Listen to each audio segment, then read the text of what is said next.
Circle Rants. Mark out with us. Hey guys, Mr. Awesome RC Gate here, and welcome to another edition of the Squared Circle Rants podcast. In this episode, where do I begin? Wrestling has become... What's the best word to describe it? You might have better ways to describe it. All I can think to describe it right now is weird, yet exciting.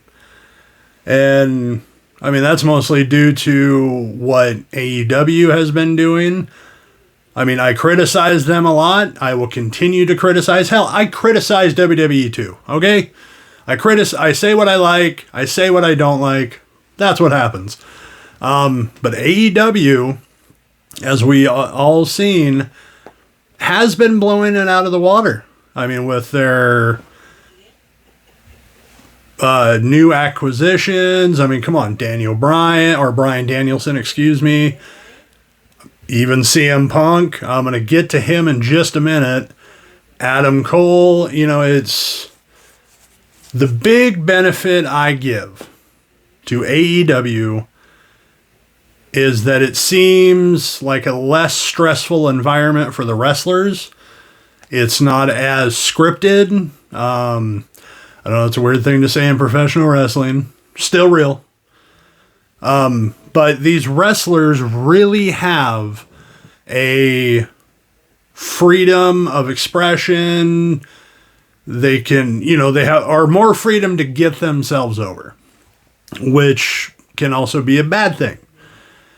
Whereas WWE, they like to control more of it. And granted, having that mentality has worked for many years with WWE. They've made a lot of stars, but at times they've also let certain wrestlers have their own reigns over stuff. Even what Chris Jericho himself said, Vince McMahon is a genius. There could be something, he's having trouble with, and Vince will just take one look, do that, and you go, oh, holy crap, there we go. So, we complain about WWE, and there's going to be a lot of complaints here in this episode.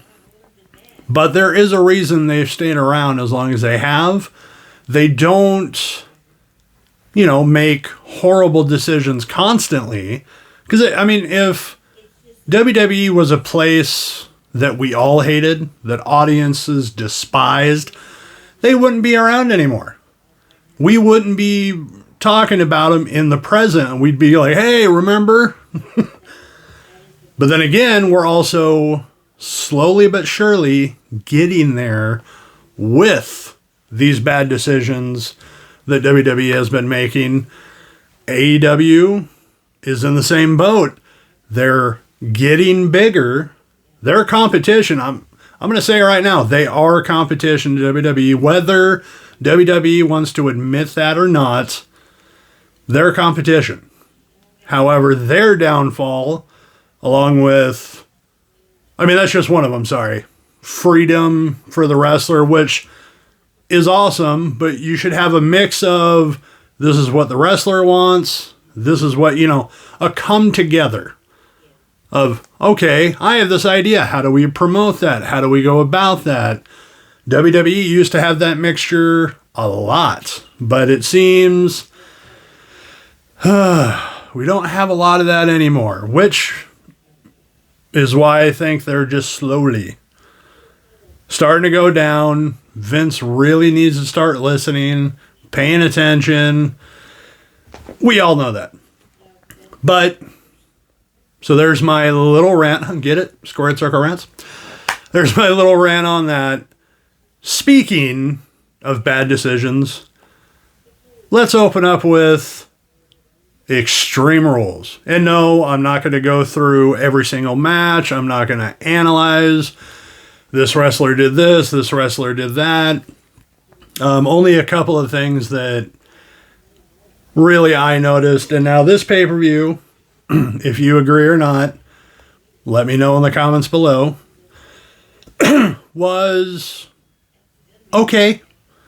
It wasn't their best pay-per-view in the world, obviously, but it wasn't their worst. The big things that I didn't like about it was it's Extreme Rules, and we only had one Extreme Rules match. One. So,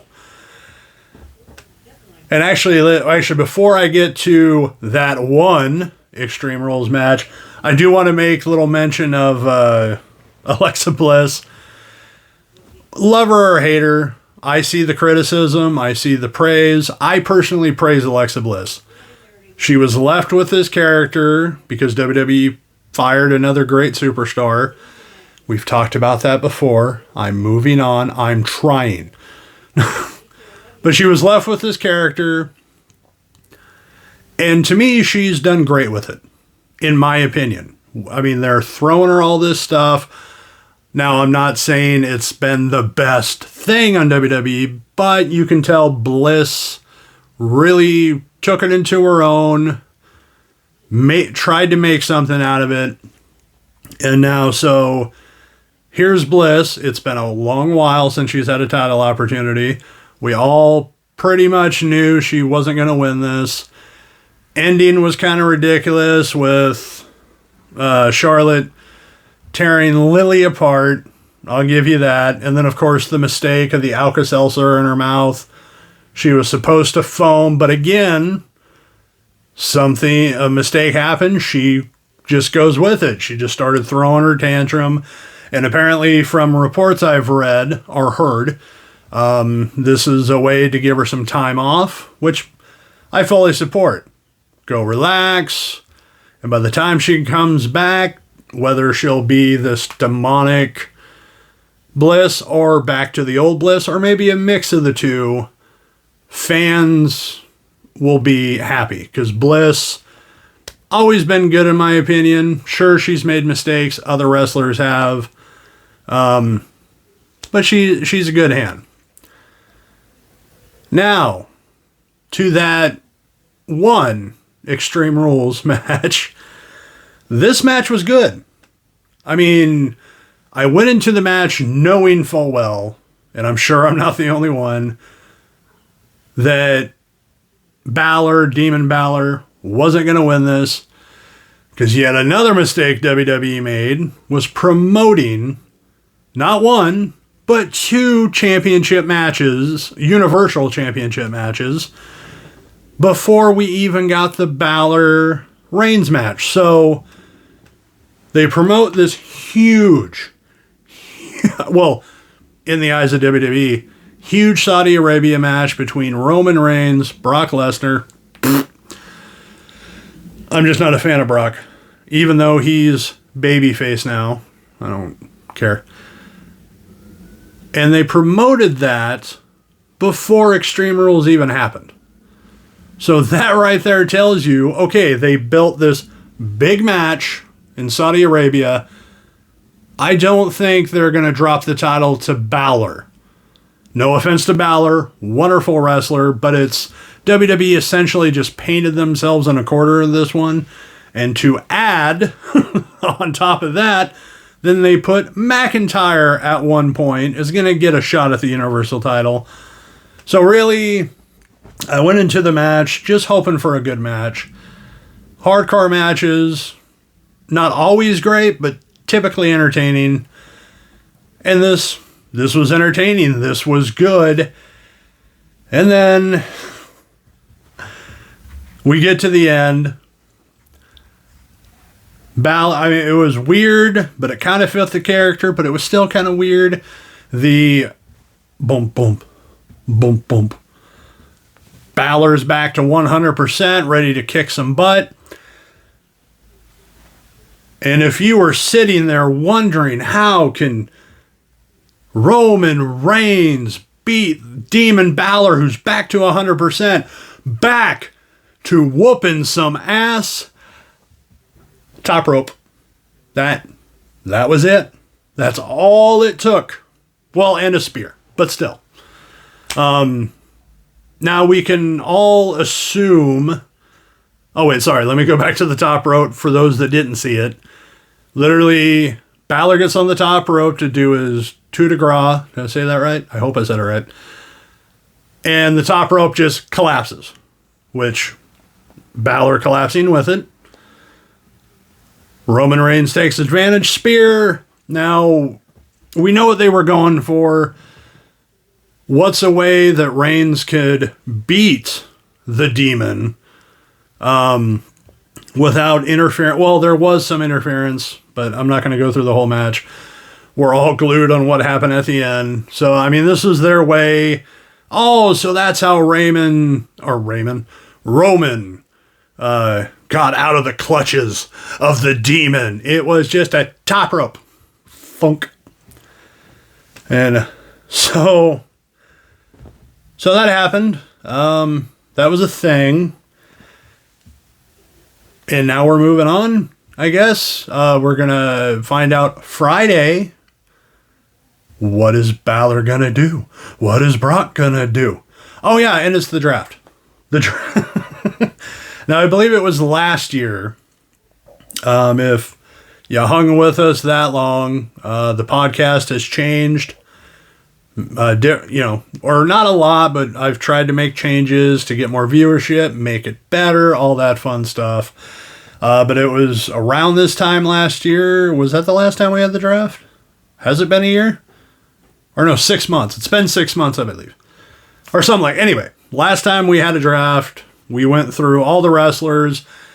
Hell, I might be able to get Debonair Douglas on. If he's not busy, we can go through the rosters. I'm not going to do that in this episode. I will say, yet again, my hopes are up that something's going to turn things around in WWE. When you look at NXT, it doesn't seem that way. I just got to say it. I had hopes again that even with this change in NXT that no one asked for, no one wanted. Well, everything, I mean, change can be good, evolving can be good. NXT, I don't want to say we're going downhill there, but it was obvious that they needed something different, something more exciting, or get back to where they were. I mean, but it wasn't horrible. But then Vince, I got an idea. I got thoughts. No. But I had high hopes for it. Thinking, well, it can't get really bad. Or, sorry, I didn't say that like a horror movie. I was really thinking, well, let's give it a chance. We can't judge a book by its cover yet. We got to see how they do it. And we're 3 weeks into the new era, and it's not looking too good. I mean, Rex Steiner is awesome. He is one of those. He's green because he's new to this. This is his first ever time wrestling, unless someone else knows where he's been. But he is taken to it like that. I have to agree with a lot of people online, Jim Cornette himself, that this kid is going to be a big star. Definitely going to be a big star. Just Vince needs to add Steiner. Steiner. Not Braun Breaker. Steiner. God, that's going to help elevate him so much more. We have Tommaso Ciampa, we have MSK, I like him. We still have a lot of good things about NXT, but my God, can you tell, even without knowing that Bruce Pritchard, Kevin Dunn, Vince McMahon are now heading this, even if you didn't know that, you could see it. Oh my God. Can you see it in the certain promos, in the pushing? okay, here's the mixed thing. I was about to say, sorry, we're on number 2. Pushing to new stars. Let me circle back to that. And I think it was Jim Cornette that said it first, or at least he was the one I heard it first from, that it seems like we're going back to the 90s with some of these characters. I mean, come on, we have the genius Dean Douglas character in that something Chase. I forgot his first name. See, what a big star. But also I have a bad memory, so... so circling back to that and pushing newer talent, let me be clear here. Pushing new talent is always awesome. I mean, that's what we all want. You don't want to, keep anyone down, but it's not just that they're pushing, or the problem is not them pushing the new talent, it's pushing them too soon. The only exception to that rule, well, within the new people that they're pushing really quick, the only exception to that is Rex Steiner, who just clicked onto it, like I just said, like that. The 2 new tag team, okay, any names I forget, put that in the comments, remind my dumbass. But the team that's in the Diamond Mine, they're good, not as smooth as Steiner, but they've really clicked on. I mean, not just as individual wrestlers, but as a tag team themselves. But we have also a Italian mobster, like that screams late 80s, early 90s. The Chase, something Chase, who's I'm smarter than you type gimmick. And then just some characters that I don't quite get yet.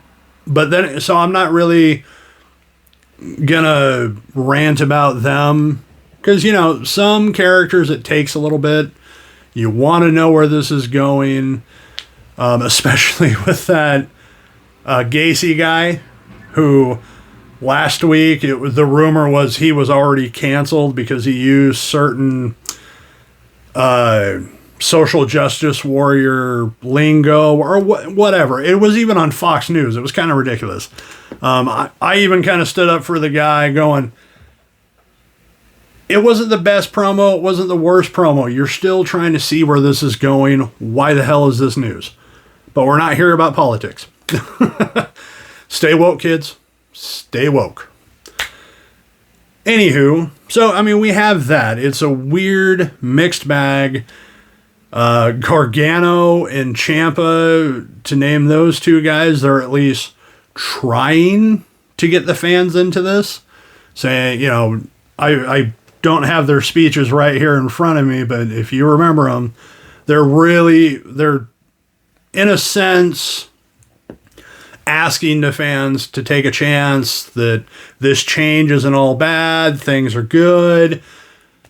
Essentially trying to be good PR for the new 2.0.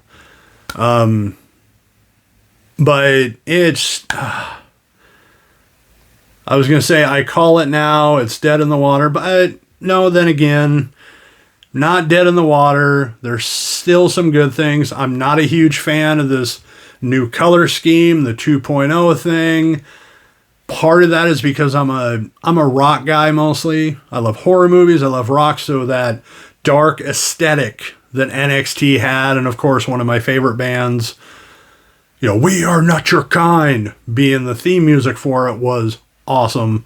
But I'll still watch it. I'll look for good things, but a lot of it, this changes is why are we here? And the main joke being, great, Vince, you gave your son-in-law a heart attack. Good going. But hopefully things improve. And speaking of kind of improving, well, deproving, I don't know the freaking word. Anywho, AEW, who, like I said, been on a hot streak. Things are really looking up, but they are they're still making mistakes, and we got to call it out. That's what I do. That's what people who are more knowledgeable and richer than me do. And yes, I'm not a wrestler, but I can, if I see something bad, I'm going to call it out. If I see something good, I'll give it a praise. And like, especially, it was last week, we had Daniel Bryan, Kenny Omega, non-title, thank God. A 30-minute draw, essentially, match. And it was good. As the show went on, I had to admit that, oh my God, they should have put this on the main event.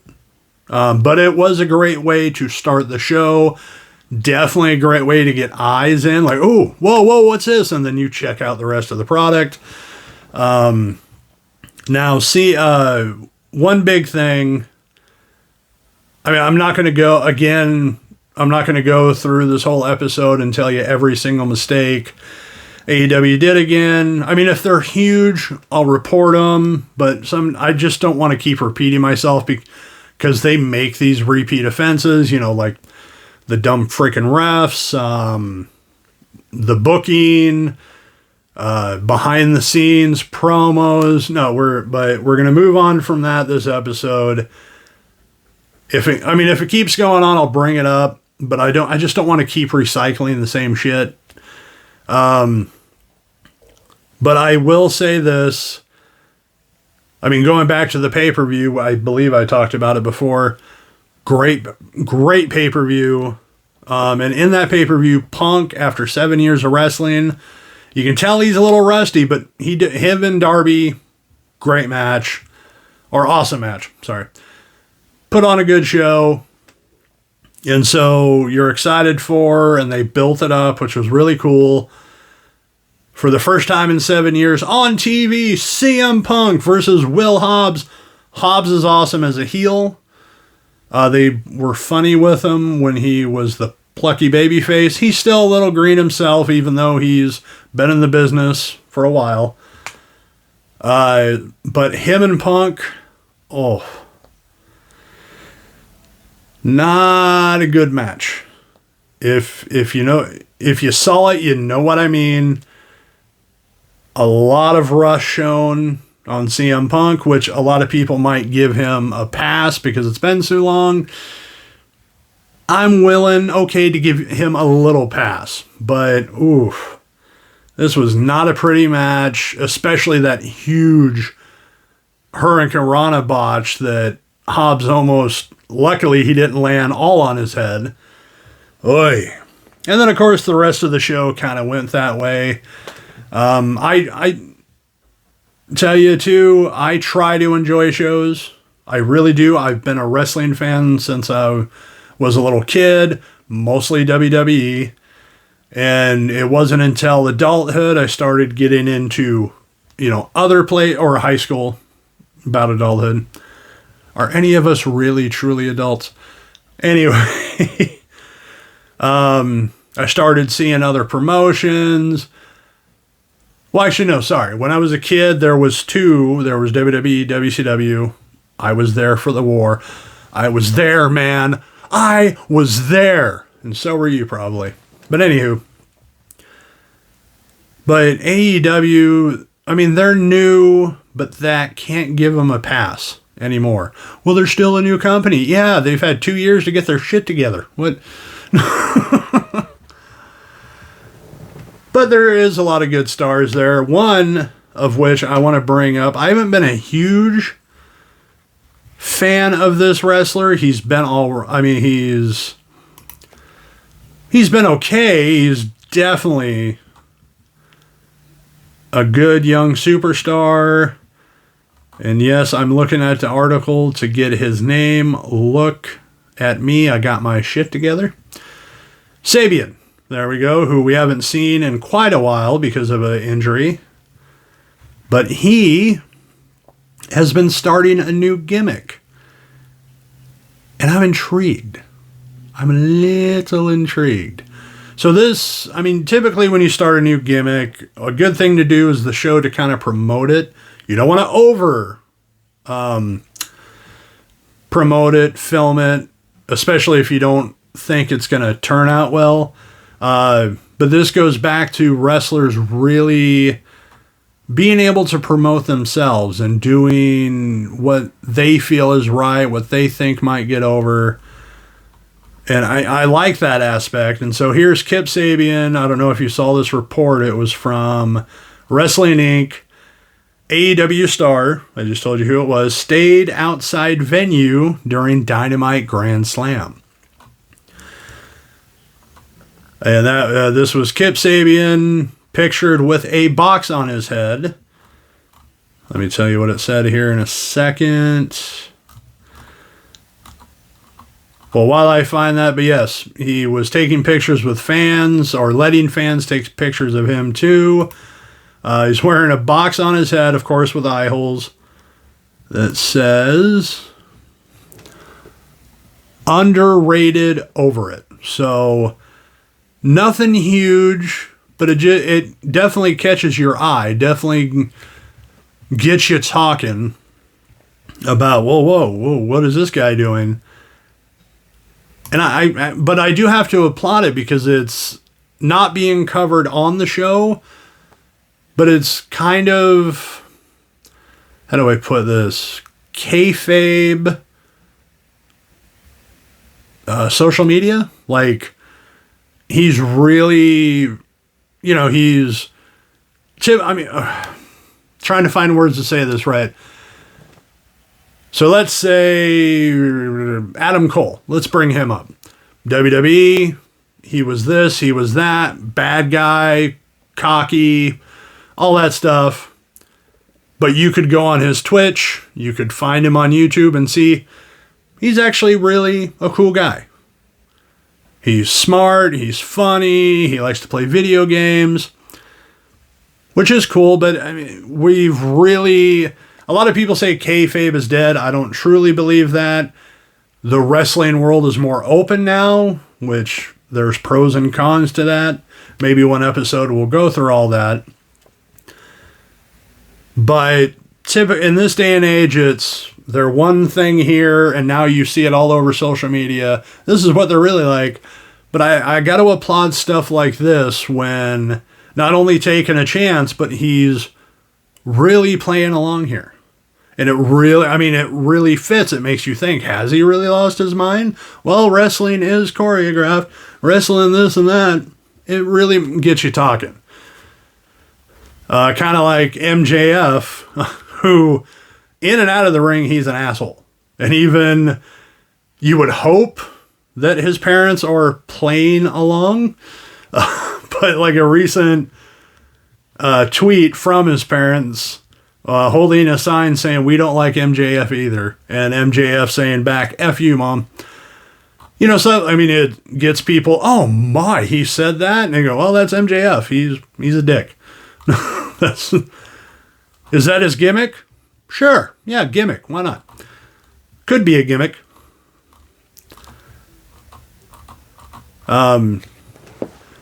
Yeah, so I like that. I'm waiting to see where this is going.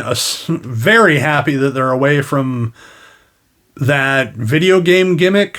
Okay, so that right there. A lot of wrestlers in the business now are huge video games fans. Xavier Woods even making it a second career out of it, in my opinion. And you know what wrestlers do on their off time is up to them. Nothing good or bad to say about it. But this, when he had that whole video game aesthetic and the best man thing with Miro, which I'm so glad we're over that. Yeah, over it, see? It just felt like something WWE would do. Like, hey, it's one thing to go, hey, let's take something from your real life and put it in the storyline, to this seemed like they were really, how do I put it? It seemed cartoonish, for lack of a better word. Really hamming it up a little too much rather than, this is my best friend. I'm his best man. You're going to, no, it was, oh, we love playing video games. And it was weird.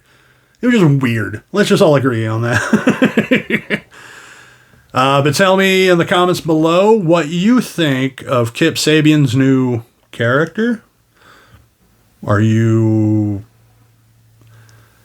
just as happy as I am, or in wonder, or think...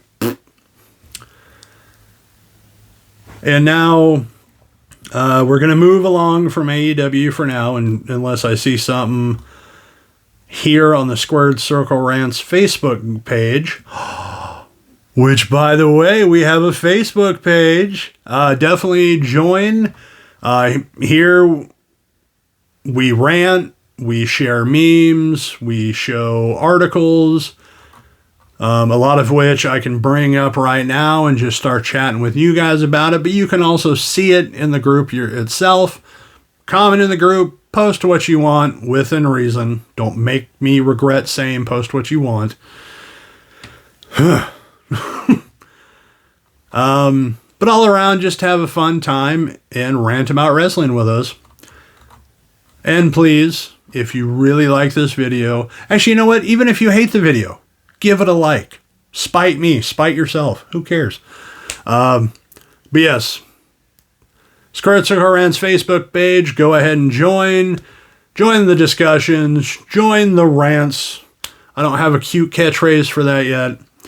But yes, join us. Oh, wait, sorry, that's someone else's tagline. Mark out with us. There, I forgot my own tagline. Must be the beer. No, not me drinking now. I'm talking about in general. It really, messes with your head. I'm going to go to a more serious, controversial, maybe, note. God, that word in wrestling has been thrown around so much. Controversial. But I am going to the topic of one Marty Scurll, excuse me, the villain, if you will, who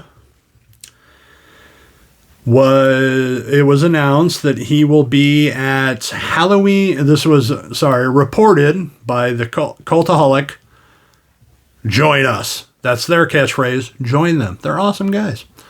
They're from the UK. Really cool. That's where I mostly get my wrestling news.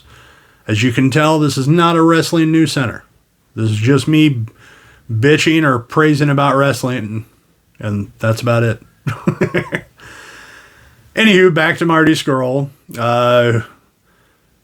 who is going to be booked at the Halloween Fan Fest, who booked by Puerto Rico CWA.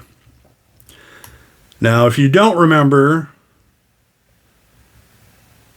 well, actually, you can go look at this article now. It's over on Cultaholic's Facebook page. I'm just going to skim through it. I don't want to bore you, and if I've already have, sorry. But here's another wrestler who went under scrutiny with sexual allegations. I won't get into much of that. But since it was announced that he was going to be booked by CWA,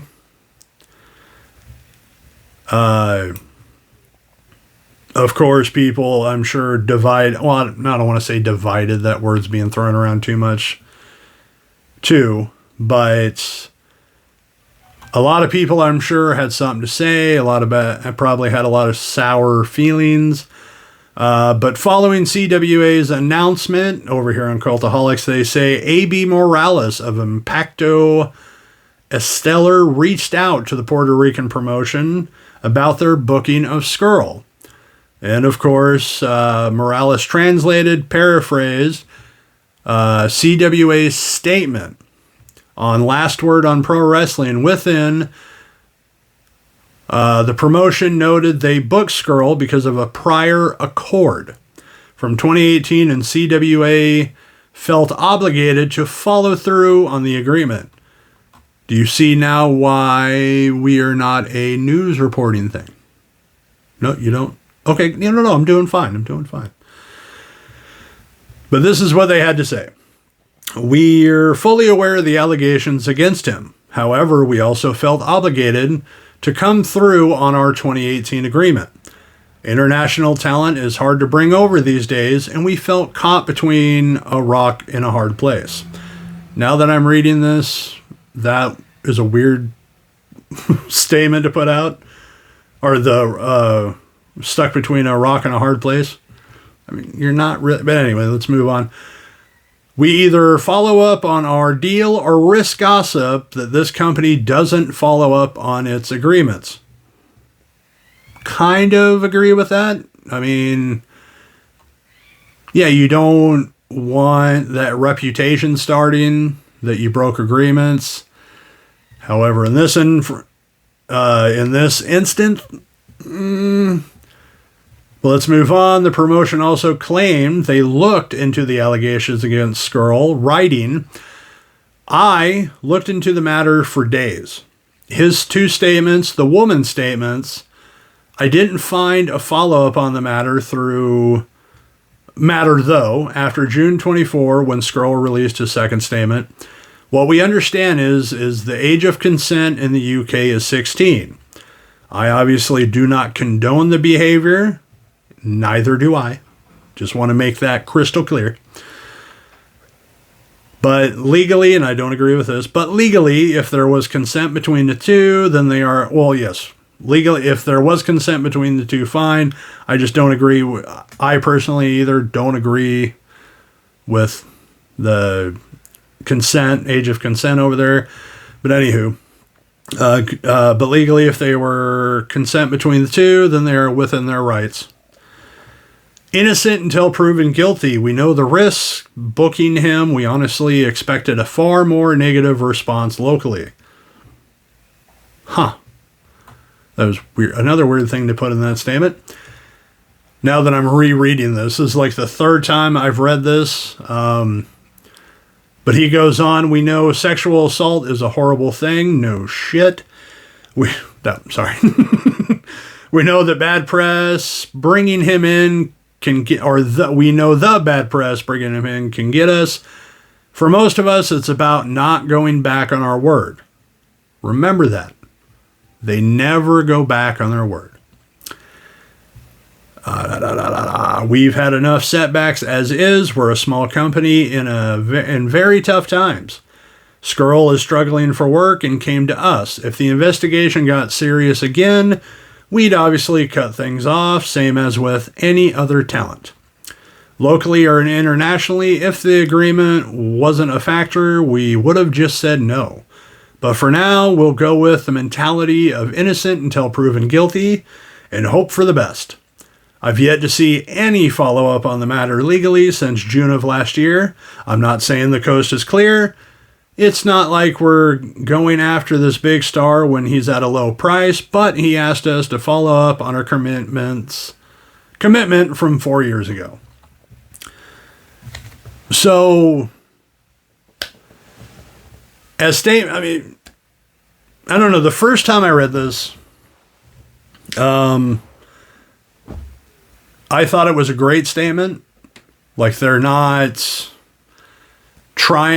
jumbling their words. They're being careful, but they're just saying it as is. And now the more I read this, I do see some of the weird things in the statement. Oh, we're stuck in between a rock and a hard place. They don't want to ruin their reputation when it comes to handshake agreements.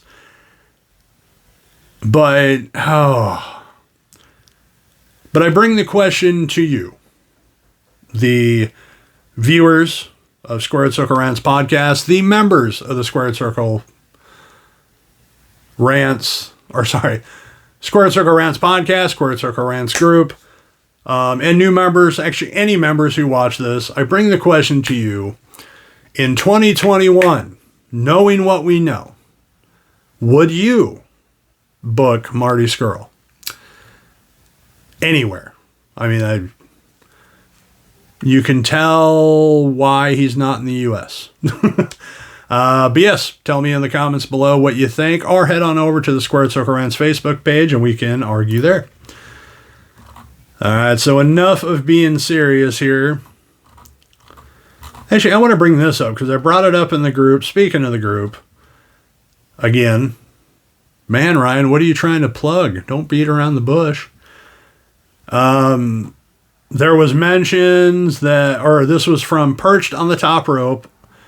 They have a lot of good information typically. Well, actually, no, I haven't seen one bad thing about Perched. So, but they were just making mention of The Miz appearing on Celebrity, Wheel of Fortune, and I know who gives a shit. Just like, I'm like, okay, he's on Dancing with the Stars. Ooh. You know, shows I don't really watch. I mean, Wheel of Fortune, it's been around, it's legendary. Many years. But it just got me thinking. The Miz himself, very underrated talent, deserves a lot more praise than he gets. I mean, if you really look at where he started to where he is now, and barely an injury. Like he had an ACL tear, which is spooky. But it was small. He played into it. A really good heel. Well, he's better at being a heel than he is a babyface. But I mean, I never would have thought, and a lot of people probably the same, that he would get to this height of professional wrestling. So to wrap up the show, I just wanted to give Miz praise. But yes, please like, share, subscribe to Squared Circle Rants YouTube page. Tell your friends, tell your wife. Remember that? Anyway. Because we doing this up in here. Anywho. Thanks for listening, guys. Hope you enjoyed the show. And there's nothing more to say than I'll still be. I'm Mr. Awesome RC Gade, and thank you for marking out with us. Rants, mark out with us.